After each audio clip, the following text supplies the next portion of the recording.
నమస్తే, నేను మీ చార్మి. ఈరోజు మనతో పాటు ప్రస్తుతం ప్రముఖ జ్యోతిష్య, వాస్తు, సంఖ్యాశాస్త్ర నిపుణులు, అలాగే గౌరీ ఉపాసకులు దింటకుర్తి మురళీకృష్ణ గురూజీ గారు ఉన్నారు.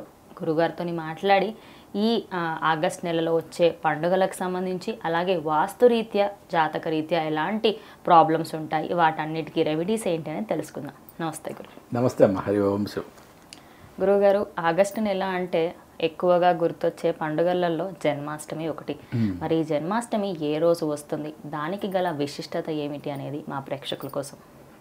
జన్మాష్టమి అంటే వైష్ణవులు, శ్రీ వైష్ణవులు వాళ్ళు చేసుకునే పద్ధతి ప్రకారం అయితే కనుక ఈయన 27వ తారీఖున, ఓకే, చాలామంది మిగతా సాంప్రదాయాలు పాటించే వాళ్ళు 26వ తారీఖు. అంటే స్వామివారు రాత్రిపూట పుట్టారు కాబట్టి రాత్రిపూట చేసుకుంటామని చెప్పి కొంతమంది వాళ్ళ యొక్క సాంప్రదాయ ప్రకారం అలా చేసుకుంటారు. కొంతమంది మాత్రం ఏంటంటే ఉదయం సూర్యోదయానికి ఏ తిథి ఉందో ఆ తిథి నాడే చేసుకుంటారు.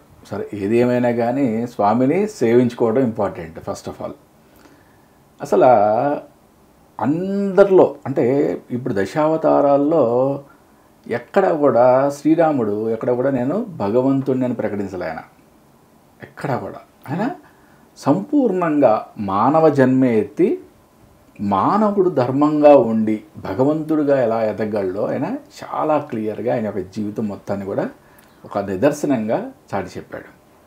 మరి శ్రీకృష్ణుడు పుట్టినప్పటి నుంచి నేను భగవంతుడిని అని చెప్తున్నాడు ఆయన.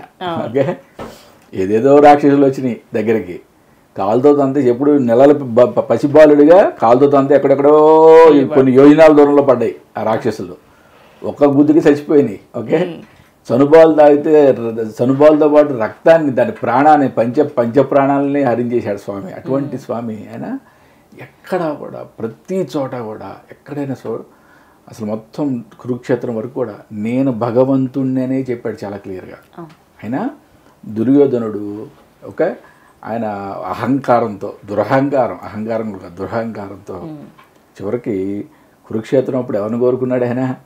నాకు కావాల్సింది ఒక్కడే వద్దు, నువ్వేం చేస్తావు కృష్ణ, నాకు కావాల్సిన సైన్యం అన్నాడు. మరి అర్జునుడు, బావా నాకెవ్వరు వద్దు, నువ్వు ఒక్కడే కావాలి. మరి ఆయన ఎటువైపు ఉంటే యతో కృష్ణ తథో జయ, యతో ధర్మ తథో జయ. అంటే కృష్ణుడు ఎక్కడుంటే అక్కడే జయము అని ఉంటుంది, ఎక్కడ ధర్మం ఉంటే అక్కడే జయం ఉంటుందని మనకి శాస్త్రవచనం. భగవంతుడు పుట్టినరోజుని వేడుకగా జరుపుకోవటం అంటే రియల్గా ఎప్పుడు కూడా మనం ఆధ్యాత్మిక సరళిలో అంటే ఒక పండుగని ఏదో ఒక తంతులాగా కాకుండా అంటే రియల్గా భగవంతుని యొక్క జన్మదినాన్ని అంటే రియల్గా ఆయన మన ఇంటికి నడయాడి వస్తున్నాడు అన్నట్లుగా. అందుకనే కదా చిట్టి పాదాలు వేస్తారు స్వామిని ఆహ్వానిస్తూ. స్వామికి ఇష్టమైన అన్ని నైవేద్యాలు తయారు చేస్తారు. స్వామికి ఉట్టి కొట్టడం అంటే ఇష్టం కాబట్టి ఉట్టి కొట్టడం కూడా సాంప్రదాయంగా పెట్టుకుంటారు. అంటే స్వామికి ఇష్టమైన అన్నీ కూడా ఆ రోజు చేస్తాం కదా. అంటే ఇక్కడ మనకు కావాల్సింది ఏంటంటే దాంట్లో లీనమైపోవటం. ఓకే, ఎంత ఆడంబరంగా చేశాము, ఎంత వైభవపేతంగా చేశాము అనేది అది పక్కకు పెడితే ఎంత భక్తి శ్రద్ధలతో లీనమై చేశాము అనేది చాలా ఇంపార్టెంట్. కృష్ణాష్టమి రోజు స్వామివారిని మనస్ఫూర్తిగా అంటే ఆయన మన ఇంటికి కంపల్సరీ వస్తున్నట్లుగా భావించి కనుక మనం కనుక అంటే ఎంత చిన్న కార్యక్రమం చేసుకున్నా, ఎంత చిన్న పూజ చేసుకున్నా కూడా అద్భుతమైన ఫలితం ఇవ్వడం జరుగుతుంది. స్వామిని సేవించడం గురించి మనకి భాగవతంలో చాలా అద్భుతంగా అంటే భగవంతుని చేరుకోవాలి అంటే ఆయన చాలా క్లియర్గా చెప్పాడు. ఎక్కడ కూడా భాగవతంలో చాలా క్లియర్గా చెప్పాడు, నువ్వు అత్యంత శక్తివంతమైన ఈ యొక్క సృష్టి వైపు నడవాలి అంటే నామస్మరణ ఒకటే ఇంపార్టెంట్ అని. అంటే ఒక్కొక్క యుగానికి ఒక్కొక్క ధర్మం ఉందని మనం మాట్లాడుకున్నాం. కృతయుగంలో భగవంతుడు ప్రసన్నం అవ్వాలంటే మనం కొన్ని వేల సంవత్సరాలు, కొన్ని వందల సంవత్సరాల పాటు తపస్సు చేయాలి.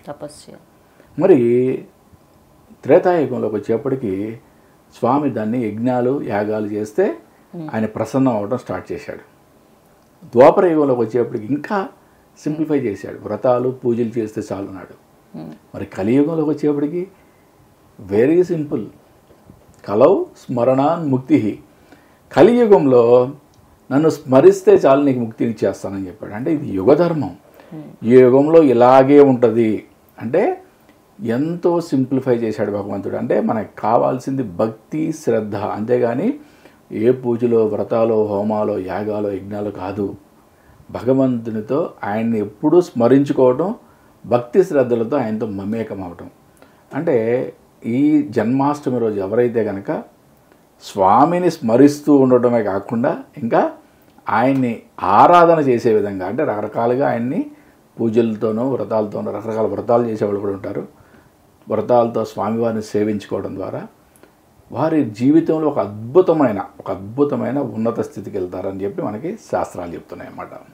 గురుగారు, చాలా మందికి జన్మాష్టమి విశిష్టత తెలిసినప్పటికీ కూడా ఇంట్లో దేవుడిని పూజించేటప్పుడు చాలా మంది ఇటు రాధాకృష్ణుల్ని పెట్టి పూజిస్తూ ఉంటారు. కానీ పుట్టినరోజు కాబట్టి బాలకృష్ణుని మాత్రమే పెట్టాలి అంటారు. ఆ రెండిట్లో చాలా మందికి ఉన్న డౌట్ ఇది. మరి ఏది పెడితే కరెక్ట్? అంటే ఒకటి, మనకి భావన ఏది అనేది చాలా ఇంపార్టెంట్ ఫస్ట్ ఆఫ్ ఆల్. కానీ భావన ఎప్పుడు కూడా భౌతికంగా మనం చేసే దాని మీదే ఆధారపడి ఉంటుంది కాబట్టి అంటే చిన్ని కృష్ణుడిని కొలవటం అనేది కరెక్ట్ అనమాట. అంటే జన్మాష్టమి రోజు చిన్ని కృష్ణుడిని కొలవటం కరెక్ట్.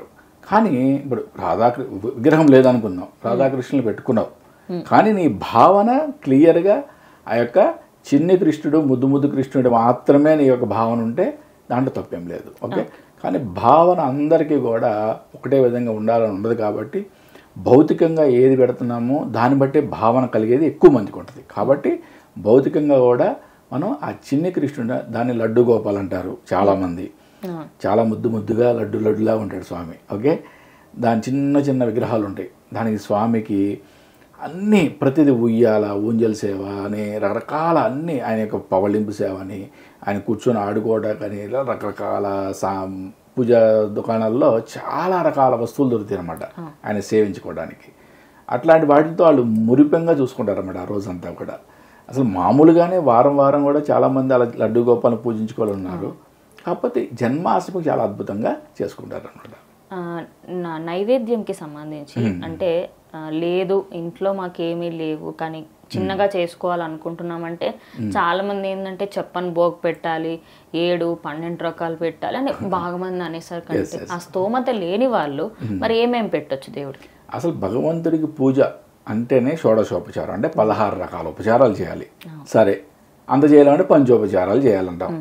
సరే, మరి ఇక్కడ మళ్ళీ నైవేద్యాల దగ్గరికి వచ్చేప్పటికి చాలా రకాల నైవేద్యాలు. ఒకటి, ఏమి స్తోమత ఉందని కుచేలుడిని భగవంతుడు అనుగ్రహించాడు. ఓకే. అంటే కుచేలుడు తీసుకెళ్ళిన అటుకులు, ఒక గుప్పెడు అటుకులు పెట్టినా చాలా స్వామి సంతోషిస్తాడు. ఒకటి, ఏం పెట్టామన్నది చాలా ఇంపార్టెంట్ ఏం కాదు. ఓకే. ఎంత భక్తి శ్రద్ధలతో ఉన్నానది చాలా ఇంపార్టెంట్. కానీ చెప్పాలి కాబట్టి మరీ చెప్తున్నాను, అటుకులు స్వామికి కంపల్సరీగా ఉండాలి. ఓకే. వెన్న కంపల్సరీగా ఉండాలి. అప్పాలు, వెన్నతో చేసిన అప్పాలు చాలా కంపల్సరీగా ఉండాలి. ఇవన్నీ కూడా స్వామికి ఇష్టమైన నైవేద్యాలు. ఓకే. వీటితో పాటు మీరు ఇంకా మీ ఇంట్లో ఆయన పెట్టాలనుకున్నవి ఏవైనా పెట్టచ్చు. అటుకులు, వెన్న, అప్పాలు మాత్రం చాలా స్వామి చాలా ప్రీతికరం. ఓకే.